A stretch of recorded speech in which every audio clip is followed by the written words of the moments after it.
Nah, setiap perjuangan berangkat tapak kakinya itu dijamin langsung di lisan Nabi sallallahu alaihi wasallam, sahalallahu lahu tariqan ilal jannah.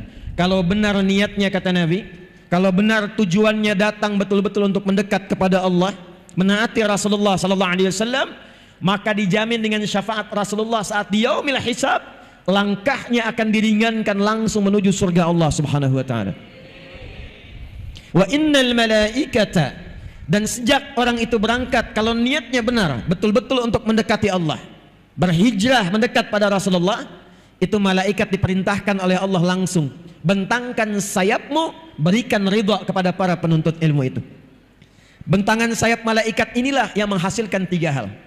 1, diperintahkan mengaminkan doa-doa yang dimohonkan oleh para penuntut ilmu.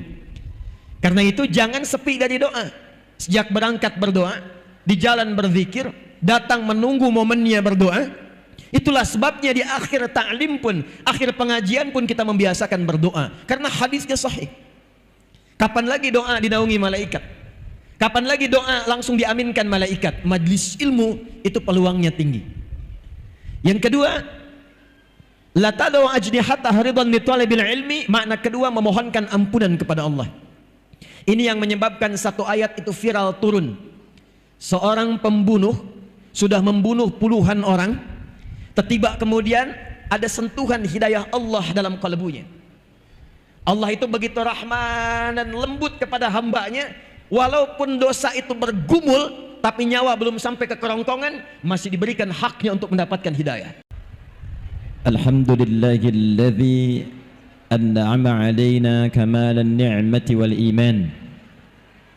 Wassalatu wassalamu ala rasulillahilladzi ursila rahmatan lil alamin bil hannan. Wassalawatullahi alaihi wassalamuhu tam wa ala alihi wa sahbihi wa dhurriyyatihi wa ummatihi ila yaumil mi'ad min baini aidir rahman wa ba'd.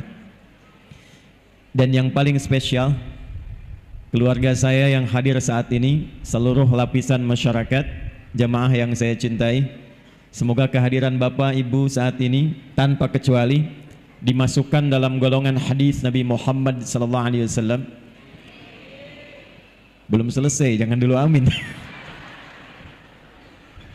Hadisnya diriwayatkan oleh sahabat Abu Darda radhiyallahu taala anhu, dimasukkan oleh Imam besar Ibnu Majah dalam salah satu dalam kitab sunannya, dari Nabi SAW berbunyi, qala Rasulullah SAW, man salaka tariqan yaltamisu fihi ilma sahhalallahu lahu tariqan ilal jannah wa innal malaikata la tad'u ajnihataha ridan li talibil ilmi wa inna tullabal ilmi yastaghfiru lahu man fis samawati wa man fil ardi hatta al hittan allati fil bihar wa innal ulama'a warathatul anbiya wa innal anbiya'a lam yurithu dinaran wala dirhama fahadduhu bihadin wafir. Paham? Tidak. Man ismun mausulun yadullu ala al-fardiyatil 'ammiyah. Kata sambung konjungsi menunjuk pada setiap personnya, setiap orangnya, tapi maknanya umum. Jadi kalau ada ayat di Quran, ada hadis Nabi dibuka dengan kata man, artinya Nabi ingin mengajak bicara pada setiap kita. Karena itu kata para ulama, posisikanlah sabda Nabi itu untuk kita sebagai pribadi. Apapun jabatannya, apapun statusnya, ini Nabi sedang bicara secara personal dengan kita. Saya mau tanya pada ibu, bapak jangan dulu, karena bupatinya perempuan. Ibu kalau diajak bicara berdua dengan ibu bupati, senang tidak? Oh. Diberikan hadiah oleh ibu bupati secara personal, senang tidak? Ini Nabi ngajak bicara langsung kepada kita secara personal dan memberikan hadiah melebihi hadiah-hadiah dunia. Kata Nabi, man salaka tariqa, siapapun fulan, fulana, laki-laki, perempuan, besar, kecil, tua, muda, status apapun, salaka tariqa, yang menempuh perjalanan walau tidak mudah.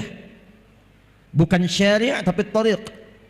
Tariq itu jalan yang tidak mudah, kadang berliku, kadang berlubang, kadang macet, kadang sampai ke tujuan tidak semudah apa yang dibayangkan. Itu tariq. Sifatnya disebut dengan tariqah. Karena itu orang ikut thariqah tidak mudah, ada perjuangannya. Jangan dikira datang ke tempat ini begitu mudah sampai, tidak. Pun demikian dengan kami, terbang dulu naik pesawat, ganti kendaraan, sampai dengan di sini. Anda pun yang datang ke sini belum tentu sampai dengan mudah. Mungkin ada yang menunggu dari sejak ba'da subuh, ada yang sudah siap-siap ingin dapat saf pertama, ada yang sudah pengen nyiapkan kamera, dapat spot yang paling bagus buat konten. Banyak hal, tidak mudah.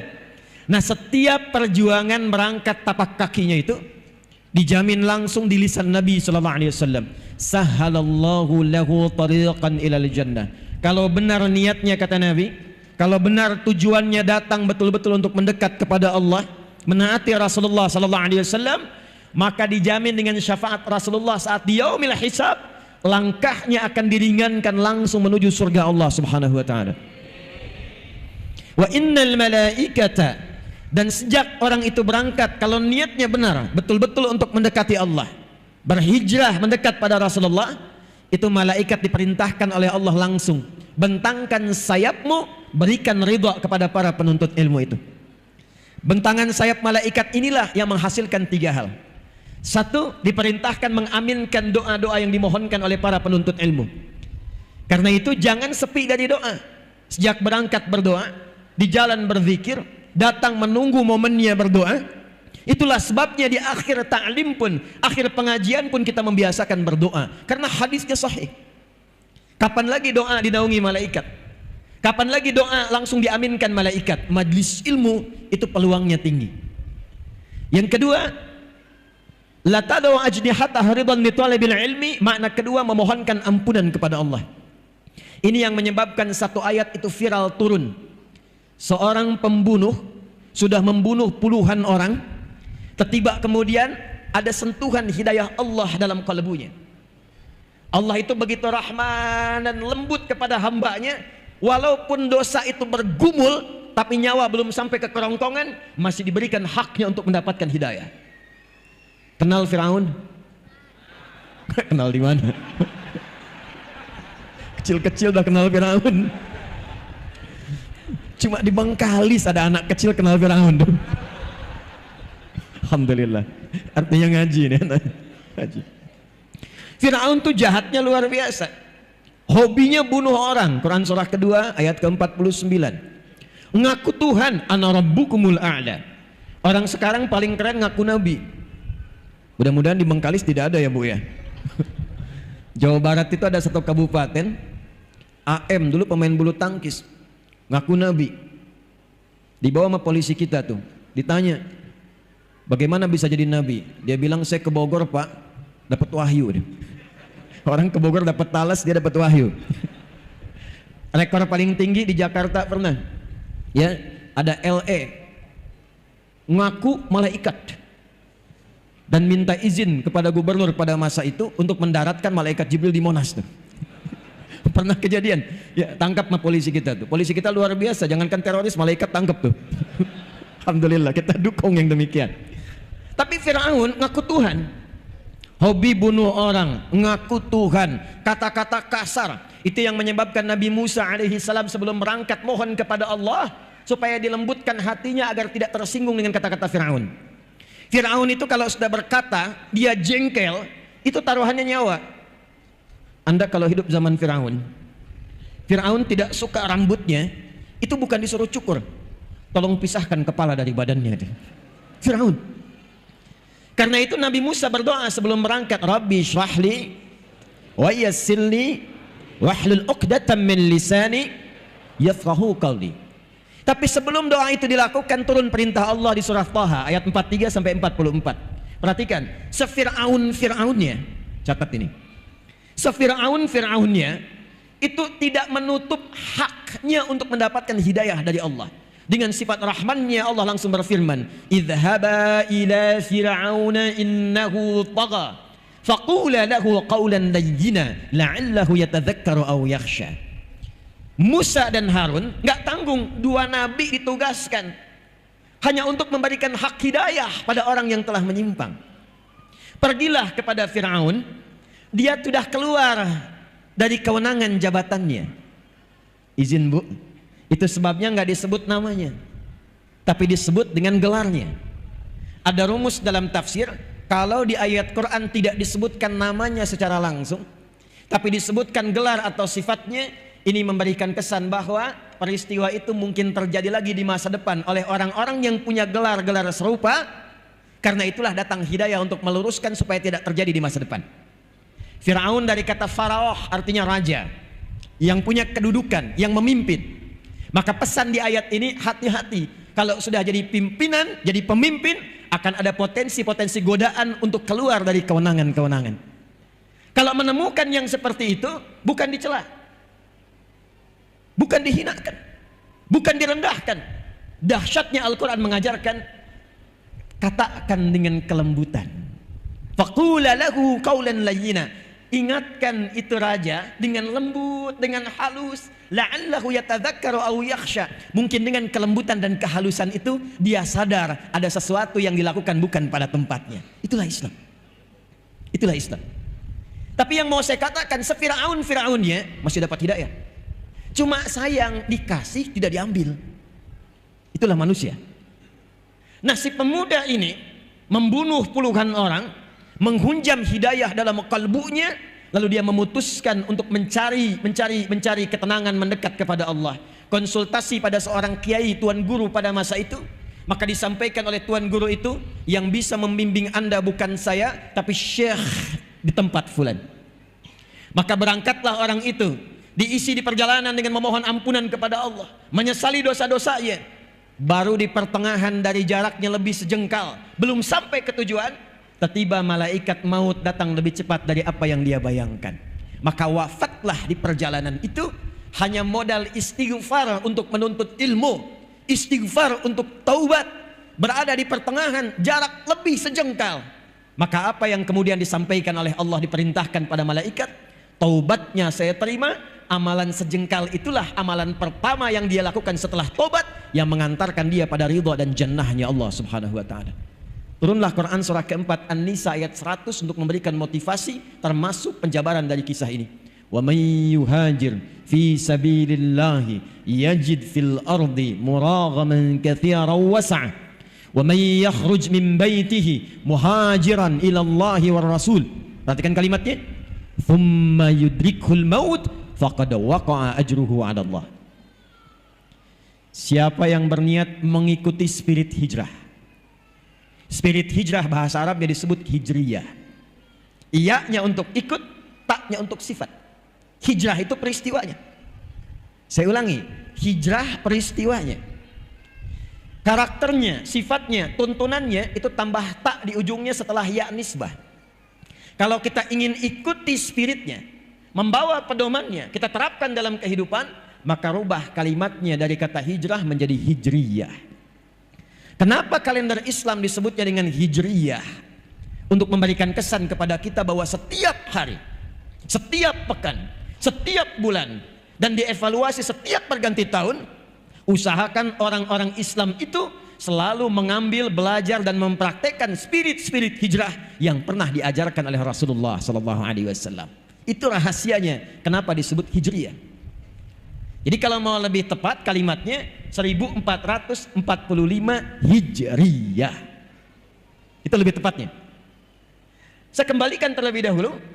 Siapa yang mau belajar dari spirit hijrah ini dan dia mau menaati Allah dan Rasulnya, maka kata Allah, kalau masih ajal ada untuk berkehidupan, masih belum tiba wafatnya, akan dirubah keadaannya menjadi lebih baik, lebih makmur, dan lebih sejahtera dalam kehidupannya. Nanti saya berikan rahasia kenapa Nabi Muhammad diperintahkan hijrahnya dari Mekah ke Yathrib, bukan ke tempat lain. Dan itu pembuktian dari spirit hijrah. Tapi kalau ada yang berangkat sampai di sini, kemudian pulang ke rumah, belum sempat melihat hari esok, tiba-tiba meninggal dunia. Dengan niatnya saja, kata Allah, saking dahsyatnya kita berkumpul hari ini. Apalagi niat kita meneladani sifat hijrah, saking dahsyatnya. Kalau benar niatnya, betul tujuannya, dia wafat, diterima oleh Allah taubatnya, digugurkan dosanya, dan berpotensi dicatatkan amalannya untuk mengantarkan pada surganya Allah Subhanahu wa ta'ala. Itu ayat Qurannya. Nah, sekarang kita masuk pada inti bahasannya. Apa sajakah spirit-spirit hijrah itu? Bagaimana bisa kita terapkan minimal di wilayah Kabupaten Bengkalis ini dengan 11 kecamatan, 200.000 jiwa kurang lebih, potensi zakat malnya bisa 700 sampai 800 juta per bulannya. Seperti apa kita kemas itu melalui spirit hijrah? Ini yang akan kita mulai pembahasannya di pagi hari ini insyaallah. Jadi yang tadi mukadimah itu. Baik, saya mau tanya sebentar, Bu. Nabi hijrah dari Mekah kemana? Ya, salah.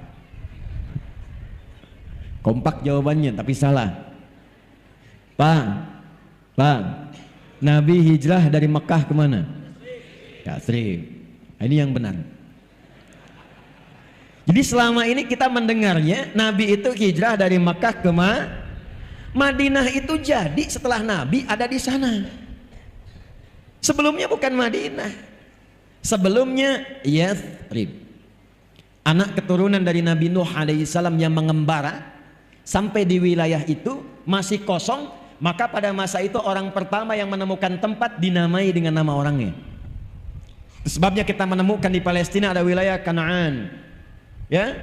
Kemudian di wilayah yang tadi disebutkan 400 km dari Mekah kita temukan nama Yathrib, termasuk keturunan Nabi Nuh alaihissalam. Nanti nasabnya sejajar dengan Nabi Muhammad yang juga keturunan Nabi Nuh alaihissalam. Dari jalurnya Nabi Ismail ke Nabi Ibrahim alaihi wassalam.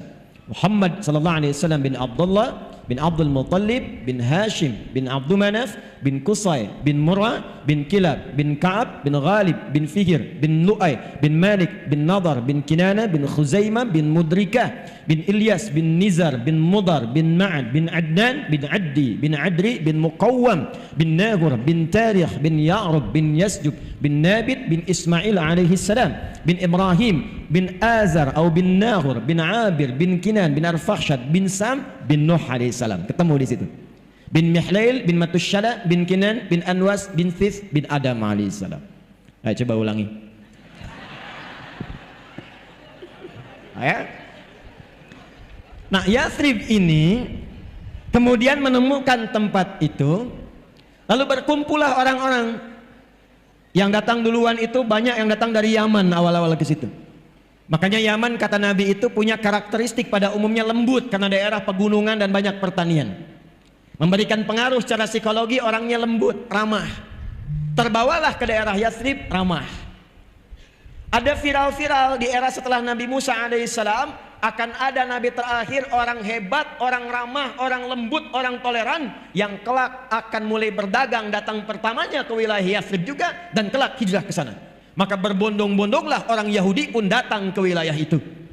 Salinglah kemudian berkumpul dan muncul sifat keyahudiannya. Dimonopoli ekonominya, pasar dikuasai, riba muncul, ketimpangan muncul. Maka yang terjadi apa? Maaf, tidak stabil ekonominya. Dua, konflik muncul, fitnah muncul, pertikaian muncul. Suku besar Aus dan Khazraj diadu domba, 600 tahun tidak selesai konfliknya. Jadi kalau di Aus, kecamatan Aus ini ada yang meninggal, di Khazraj pun harus ada yang wafat. Ekonomi tidak stabil, konflik sosial tinggi, kriminal banyak. Sampai orang Arab menyimpulkan, kalau Anda ingin lihat sejelek-jeleknya pasar setelah pasar yang di Irak itu, maka pasar yang paling jelek di wilayah Arab wilayahnya Yathrib. Nggak ideal. Tapi yang paling menarik, kenapa Nabi Muhammad SAW diperintahkan oleh Allah hijrahnya ke Yathrib? Padahal Taif sudah maju. Taif itu maju, buah-buahannya banyak, kotanya bagus. Tapi qadarullah begitu masuk Taif kok dilempari, jangan masuk sini. Itu ada hikmahnya. Itulah sebabnya ketika malaikat penjaga dua gunung turun mengatakan, ya Rasulullah ya Muhammad sallallahu alaihi wasallam, mud yadaika ila as-sama' atau kama qala, angkat tanganmu ke langit, mohonkan pada Allah supaya aku mengangkat dua bukit ini untuk menghimpit semua orang Taif itu yang telah melemparimu. Kata Nabi, lah, jangan lakukan.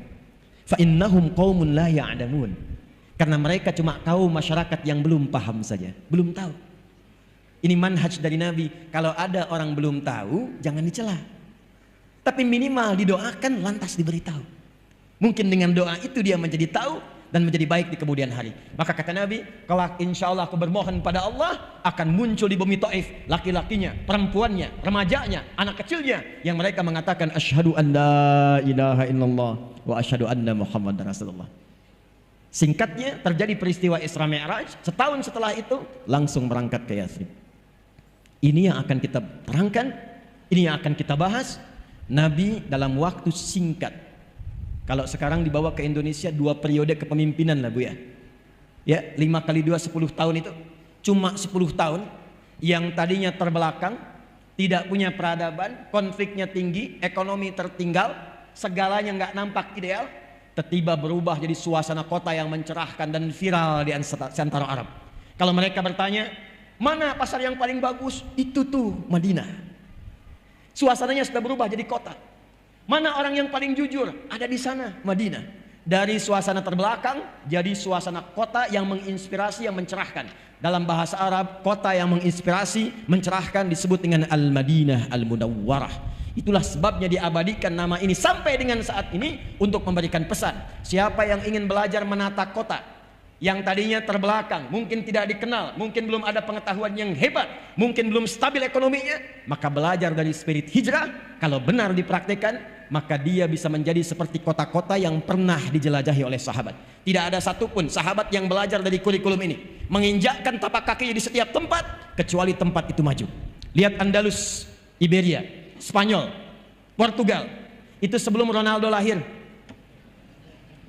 Pique muncul, Xavi muncul, Barcelona, Real Madrid, Sevilla muncul semua. Itu nggak ada apa-apanya terbelakang. Kapan jadi maju punya peradaban 7 abad? Ketika seorang gubernur namanya Musa bin Nusair memerintahkan Tariq bin Ziyad, Pangdam, Panglima wilayah provinsi Afrika Utara pada masa itu, berangkat ke Iberia. Rakyat Andalusia meminta untuk membawa nilai-nilai keislaman dipraktikkan di sana. Nggak nunggu waktu lama, selang beberapa waktu langsung jadi kota berperadaban. Peradaban Islam di Andalus. Eropa yang sekarang maju dapat dari mana pedomannya? Dapat dari mana tuntunannya? Yang Anda lihat sekarang Amerika, Eropa, ada Inggris kemudian, ada Belanda kemudian, ada Jerman kemudian, sampai bahkan ke Pasifik, ke Jepang. Dari mana semua tuntunan itu? Kalau jujur mau belajar sejarah, semua turunannya akan mengerucut kepada masa-masa keemasan di Spanyol yang terhubung nasabnya kepada nilai-nilai keislaman dalam hijrah. Cepat. Ada 3. Ada berapa? Ada 3. Yang paling pokok, yang bila ini dilakukan dan diterapkan di setiap daerah manapun, akan merubah daerah itu secara otomatis menjadi suasana kota yang mencerahkan. Bengkalis siap? Bengkalis siap? Takbir. 1. Tidaklah Nabi datang ke Yathrib sebelumnya beliau telah melakukan mitigasi dan riset, bahkan dibimbing oleh wahyu. Ini Bu, yang paling penting ketika diangkat menjadi bupati, berpartner kemudian juga dengan DPRD-nya, Forkompindanya, diriset mitigasi. Bagaimana karakter wilayahnya 11 kecamatan 200.000? Apa kecenderungannya? Bagaimana keadaannya? Bagaimana interaksi sosialnya? Maka ketika Nabi menemukan ada konflik yang dengan konflik itu tidak pernah menyebabkan stabilitas, sulit melakukan pembangunan, yang pertama dilakukan mempersaudarakan semua elemen yang ada di Yathrib itu, sehingga semuanya mendapatkan suasana tenang, bahagia dan cair. Maka yang beliau lakukan dan tercatat dalam sejarah, akha bainal muhajirin wal ansar, akha bainal aus wal khazraj. Ternyata di Madinah ada pribumi, ada pendatang. Saya tanya, di Bengkalis ada pribumi tidak? Ada. Ada pendatang tidak? Jangan ada kesenjangan. Karena setelah Nabi datang nggak ada lagi istilah ini muhajirin, ini ansar. Cuma sifat saja. Yang ada adalah ahlul Madinah.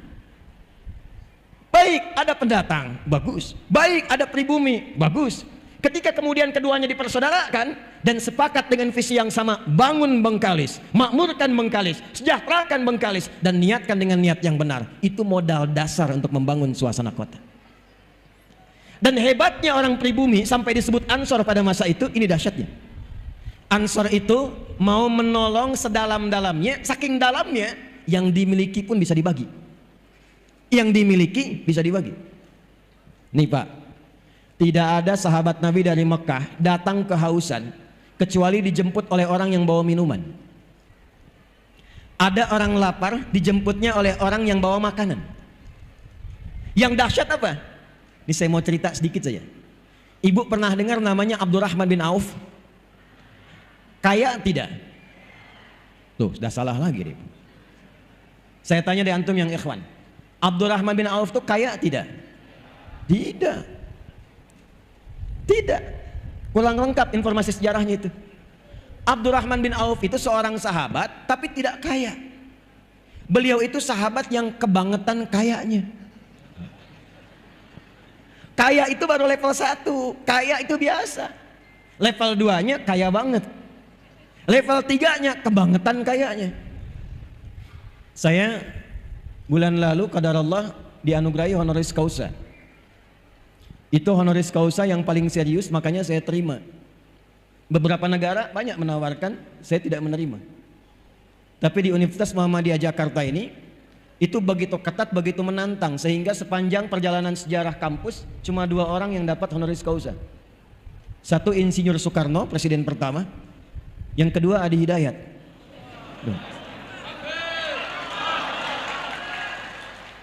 Dan itu 2 tahun. 2 tahun. Mesti dilihat kualifikasinya, mesti bikin karya ilmiah. Karya ilmiahnya diuji oleh semua profesor yang ada di situ. Di antara riset yang saya lakukan adalah bagaimana mentransformasikan pendidikan, menjadikan pendidikan itu bisa membangun peradaban dan kemanusiaan.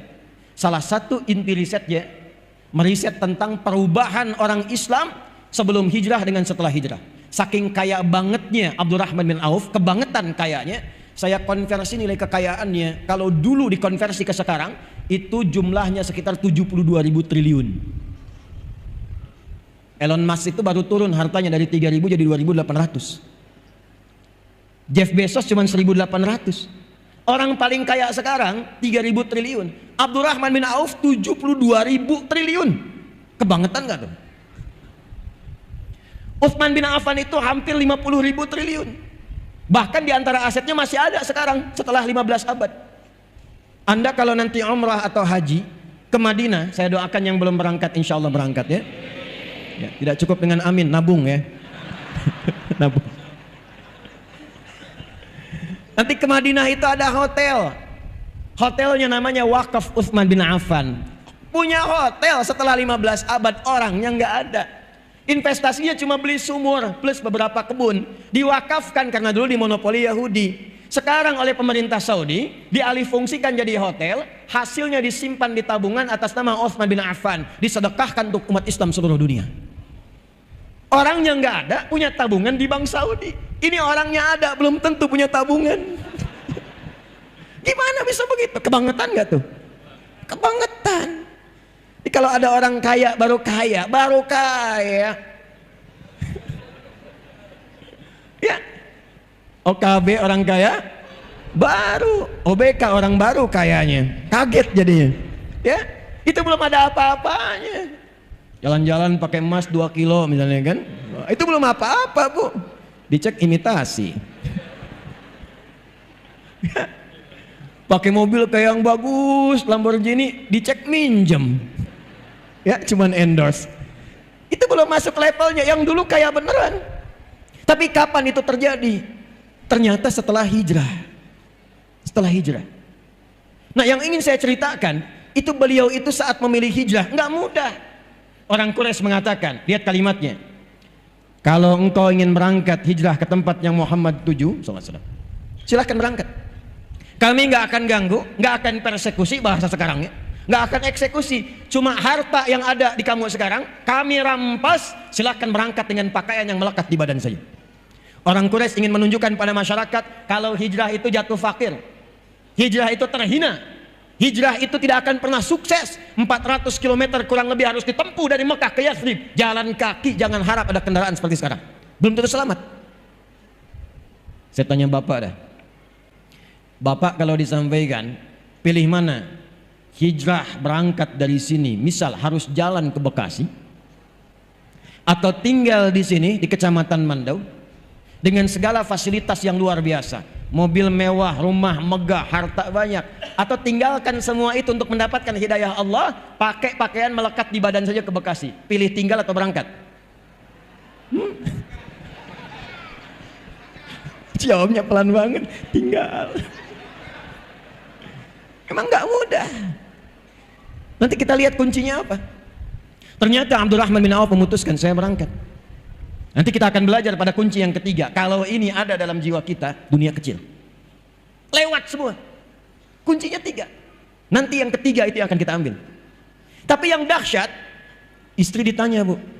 Karena memang kalau masalah hijrah, suami istri itu kadang-kadang juga belum tentu sama semua. Istrinya ditawari, tenang Bu, maaf ya, saya ke perempuan dulu, ke akhwat. Kata orang Quraisy, kalau kamu ikut suami, pakai pakaian yang melekat di badan saja, silahkan berangkat, belum tentu selamat. Tapi kalau kamu memilih tinggal di Mekah, kami berikan semua harta suamimu, kami jamin keamananmu, dan kami berikan kesempatan pilih laki-laki manapun terbaik di Mekah ini untuk dinikahi, kami fasilitasi pernikahannya. Tenang ya Pak, tenang. Bu, anggap suami Bapak nggak ikut saat ini. Kalau ibu ditawari seperti itu, silahkan berangkat dengan pakaian yang melekat ikut suami, atau tinggal di Bangkalis ini, semua harta suami diberikan, difasilitasi, boleh nikah manapun pria yang diinginkan, difasilitasi oleh pemerintahan setempat. Ibu kalau ditanya demikian, saya tanya, ikut suami atau tinggal? Jujur. Masa? Aduh. Kemarin uang bulanan telat aja langsung bikin status. Engkau tidak seperti yang aku kira. Nggak nyangka ya, padahal nyangka tuh. Ternyata istrinya memilih untuk tinggal. Ya ini belum selesai kisahnya. Nih Ansor Bu, Pak Ansor. Nanti saya turunkan ke program ini maksudnya. Begitu berangkat, sampailah kisah ini viral sampai ke Yathrib. Dijemputnya oleh orang paling kaya yang ada di Yathrib, yang kebun kurmanya paling banyak, asetnya paling banyak. Dijemput, kemudian ditawari, karena beliau menyimpulkan, belum tahu nih, punya sesuatu dalam hatinya, belum tahu. Beliau menyimpulkan kalau orang pernah kaya, tiba-tiba jatuh fakir, maka akan kesulitan mengelola gaya dan karakternya. Karena umumnya apa yang dimiliki seperti itu gayanya. Kalau cuma sepeda, naiknya naik angkot, turunnya kan menunduk tawaduk, setelah itu sedekah. Udah punya mobil bagus, pakai jas, gayanya kan beda, buka pintu aja udah nggak bisa. Udah lain. Nah itu rumusnya dalam fisika bab gaya, F1 sama dengan F2. Apa yang masuk itu yang keluar. Tapi kan belum selesai, ada namanya hukum Pascal, hukum tekanan. F berbanding lurus dengan P, gaya berbanding lurus dengan tekanan. Semakin banyak gaya, semakin tertekan hidupnya. Itu yang menyebabkan orang banyak gaya itu banyak tekanannya, padahal kredit mobilnya. Ya. Itu yang menyebabkan goncangan di kehidupan public figure.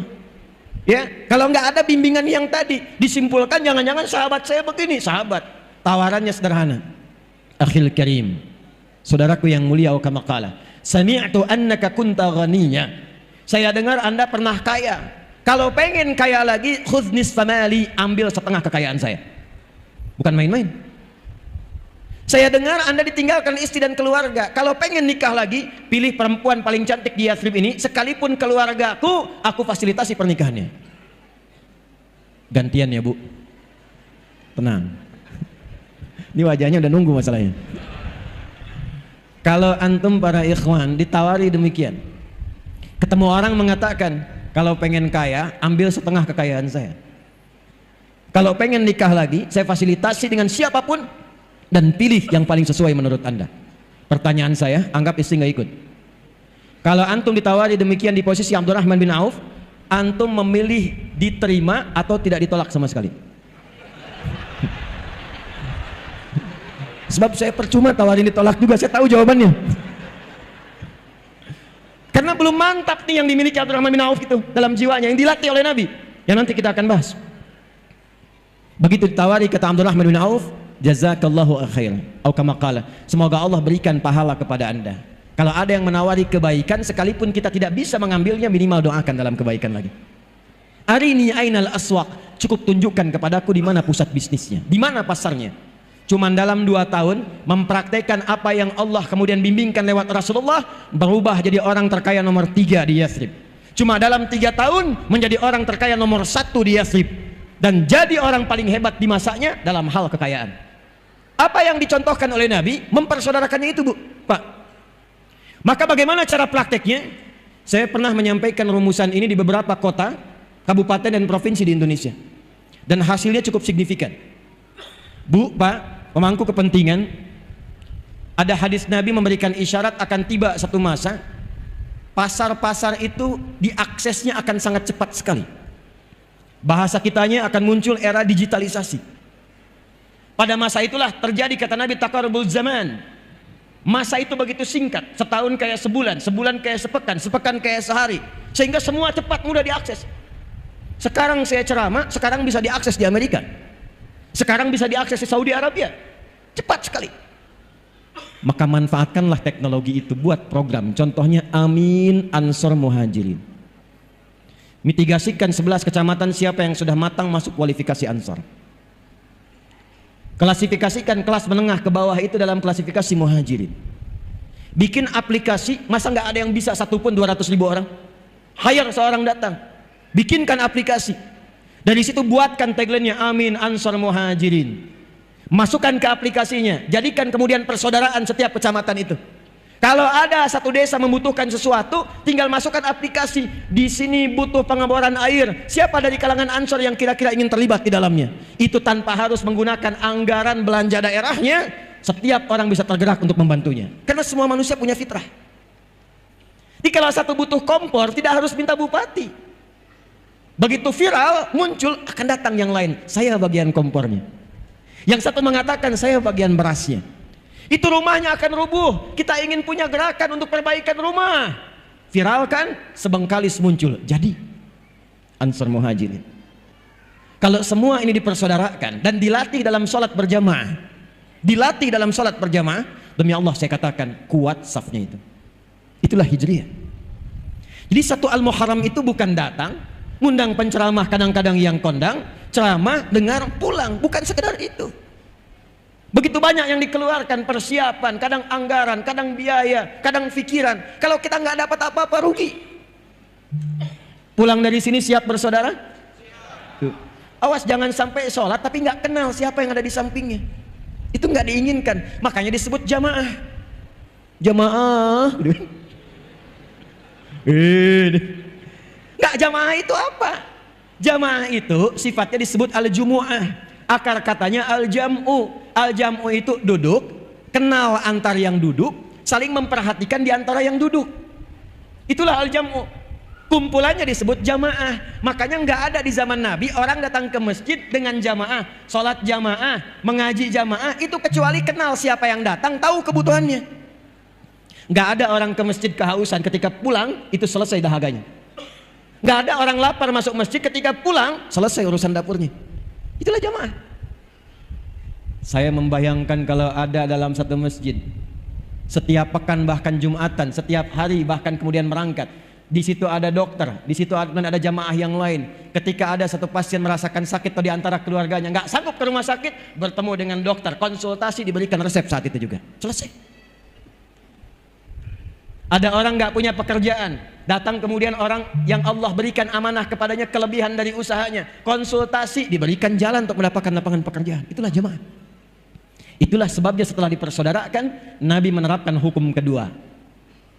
Bangun tempat persatuan yang bernama masjid. Apa namanya? Maka disinilah perannya datang. DMI, MUI, Basnas. Datang semuanya, buat mitigasi, jangan sekedar jadikan masjid hanya untuk tempat sholat saja. Zaman Nabi, masjid tempat solusi, tempat bersatu, tempat ta'aruf, kenal, jadi tahu siapa yang hadir di sampingnya. Jangan sampai jamaah tapi nggak kenal siapa yang di sampingnya, nggak tahu siapa yang datang, nggak kenal tetangganya. Itu bukan jamaah namanya. Itulah Islam. Itulah Islam. Dan dahsyatnya setelah itu muncul yang ketiga. Ini akan saya percepat. Nabi perhatikan bagaimana caranya supaya masyarakat tidak gelisah urusan dapur. Alladzi at'amahum min ju'. Rakyat itu semangat membangun, kompak dengan pemerintahannya. Kalau urusan dapurnya terpenuhi, gimana caranya ekonominya stabil? Maka Nabi stabilkan urusan ekonomi dan pasarnya. Disepakati bikin piagam Madinah, harga sekian, diviralkan. Hei, kalau yang butuh gandum, tutup yang itu saja. Kalau yang butuh pakaian, itu orangnya yang itu. Kalau mau kurma, ini pasar kurma seperti ini. Harganya kemudian stabil. Jadi pasarnya hidup. Nggak ada orang Madinah belanjanya ke Mekah, nggak ada orang Madinah belanjanya urusan pokok yang di dalam harus ke Syam. Yang nggak ada di Madinah baru keluar dari situ. Tapi UMKM-nya diberdayakan di lingkungan Yathrib yang kelak menjadi Madinah itu. Maka yang ketiga, ibu cek bu, berapa banyak UMKM di kecamatan, semua kecamatan wilayah Bengkalis itu. Siapa saja kemudian yang punya profesi-profesi A, yang jualan beras berapa? Yang bertani berapa orang? Yang berternak berapa orang? Yang di sayuran mana lokasinya? Maka fasilitasi sekarang eranya era digital. Aplikasi yang tadi masukkanlah kemudian usaha UMKM di dalamnya. Jadi masyarakat tahu kalau pesan beras, oh ini di kecamatan Mando ada berasnya, belanjanya di situ. Siapa yang ngantarkan? Bikin program namanya Ojek Soleh. Yang pakai Gojek berikan aplikasi lokal, itu yang ngantarkan. Biaya dari mana? ASN tiap bulan belanjanya lewat situ. Konfirmasikan lewat Baznas. Masukkan ke dalam masjid, kotak infaknya pakai, modalnya nol, nggak pakai APBD. Saya bukan sekedar teori, kami sudah praktekkan di Bekasi. Kita bikin program Ojek Soleh, di mana absensinya di masjid pakai fingerprint. Ojek Soleh pakai fingerprint, klik bunyi. Kalau bukan bagian dari Ojek Soleh, klik. Saya ustadz, saya kiai, saya cek, klik. Silahkan coba lagi. Tukang ojek klik masuk. Kapan absensinya dimulai? Subuh. Jamaah. Konsisten sebulan aman urusan sembako, nggak perlu pikirin di rumah. Sudah dikalkulasikan dari zisnya, zakat, infak, sedekah. Berapa banyak orangnya? Ini bagiannya. Hasil yang didapatkan 70% ambil, 30% tabung. Dibantu progresnya. Dikumpulkan, support yang lain lagi. Kalau yang lain sudah bagus, jadikan beasiswa, berikan tabungan umrah. Tukang ojek yang tadinya ngojek, kebutuhannya terpenuhi, bisa umrah, bisa beasiswa anaknya. Itu spirit hijrah. Dan itulah perubahan yang kita siapkan saat Muharram ini. Kalau bisa kita siapkan demikian, akur tempatnya, demi Allah saya katakan, apa yang terjadi di tempat lain, kegelisahan-kegelisahan, maaf, coba cek berita tiap hari sekarang. Tiap hari kumpulkan, bandingkan setiap portal berita, demi Allah saya yakin 85% isinya kriminal semua. Tanya sama teman-teman polisi kita tuh, tentara kita. Saya kalau buka berita, yang terlihat pertama kali korupsi, pencurian, penjamretan, pembegalan, zina, perkosaan, puncaknya pembunuhan. Ini nggak pernah terjadi. Yang dahsyat itu, yang tadinya jahiliyah, semua khatam perbuatan tadi, khatam. Zina semua jenisnya, khatam. Mabuk paling amatir 5 kali dalam sehari, paling amatir. Pembunuhan hampir tiap hari. Tapi setelah peristiwa hijrah, semua aman, damai, tentram. Tingkat kriminalitas nyaris 0, sekian% saja. Selesai. Maka berubahlah kemudian kota Bengkalis ini menjadi Al-Madinah Al-Munawwarah. Paham? Baik. Bagian penutup di prakteknya. Saya mau tanya, apakah semua yang di Bengkalis ini muslim saja? Tidak. Ada non-muslimnya? Apa semua yang tinggal di Madinah itu hanya semuanya muslim? Tidak. Ada Yahudinya? Ada. Ada non-muslimnya? Kok bisa kompak? Kok bisa rukun? Kok bisa maju? Di antara faktornya, Nabi menanamkan nilai-nilai toleransi yang luar biasa yang langsung dicontohkan oleh umat Islamnya. Apa di antara prakteknya? Yuk kita lihat contohnya. Saya berikan 2 saja. Ibu ada yang suka masak, Bu? Ada yang suka masak? Alhamdulillah. Lihat, masih ingat hadis Nabi ini? Jika Anda masak makanan, baunya sampai ke tetangga, maka bagilah makanan itu walaupun ibu hafal hanya kuahnya. Jadi ibulah yang masak opor, ibu makan ayamnya, ibu bagi kuahnya ke tetangga, gitu kan? Saat ibu bagi, tetangga, kenapa cuma kuahnya, Bu? Hadis Nabi. Gitu ya. Itu maksudnya, kalaupun ada bumbu-bumbu yang kadang orang salah paham karena mencium bau tak sesuai masakannya, Sekarang ada bumbu rendang yang dimasak tempe, bumbu opor yang dimasak singkong. Supaya tak salah paham, kirimkan keadaannya supaya dia mengerti apa yang dimasak itu. Tapi saat dikirimkan itu, apakah Nabi mengatakan kalau tetangga Anda orang Islam saja? Tidak. Betapa banyak non muslim dikirimkan. Allahu Akbar. Dan yang paling indah itu ketika diberikan, bertanya, Anda baik sekali. Perhatikan jawabannya. Bukan, Allah yang memerintahkan saya untuk berbagi. Kenal Allah. Anda masak, tetangganya mungkin bukan yang muslim saja, ada yang Kristen, mungkin Hindu, mungkin Buddha. Masak, datangi. Anda sampaikan begitu keluar, pagi Bu, ini kebetulan saya masak rendang 1 panci. Ibu baik sekali. Bukan, Allah yang memerintahkan saya berbagi. Maka selama hidup dia kenal kalimat Allah dari lisan ibu. Besoknya dia kembalikan panci, Bu, yakin saya dia sudah bisa mengucapkan Assalamualaikum. Tuh. Ibu keluar, Waalaikumsalam. Ibu mau mengembalikan panci? Iya. Sekaligus nanya, kira-kira hari ini Allah perintahkan berbagi lagi enggak? Antum pernah dengar hadis tentang tanaman? Kalau Anda punya tanaman, buahnya kemudian ya merayap ke wilayah tetangga, maka hakun mustarak, buahnya milik bersama. Pertanyaan saya, dipraktekkan enggak? Hah?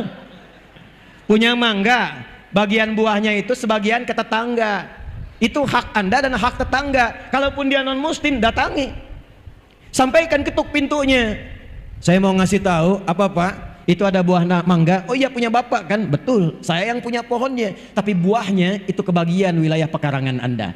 Daunnya jatuh ke tempat Anda. Anda yang melihat matangnya. Jangan sampai Anda membersihkan daunnya, kami yang matan buahnya.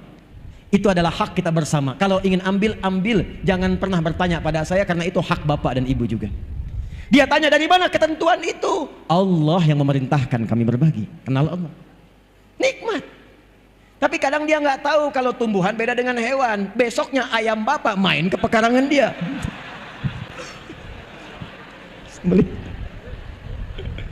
Dia datang siang-siang ketemu bapak, Masya Allah Pak, Tuhan bapak itu luar biasa katanya. Kemarin kami dikirim mangga, sekarang dikirim ayam. Itulah keindahan. Baik, saya kira tidak banyak yang ingin saya sampaikan. Yang penting poin-poin hijrahnya yang kita siapkan. Jadi sekarang saya ingin membawa resolusi kesepakatan bersama demi Bengkalis yang kita cintai ini. 1, siap bersaudara? Saya tidak ingin mendengar lagi ada orang bertikai di Bengkalis ini. Ada orang yang mengambil hak orang lain.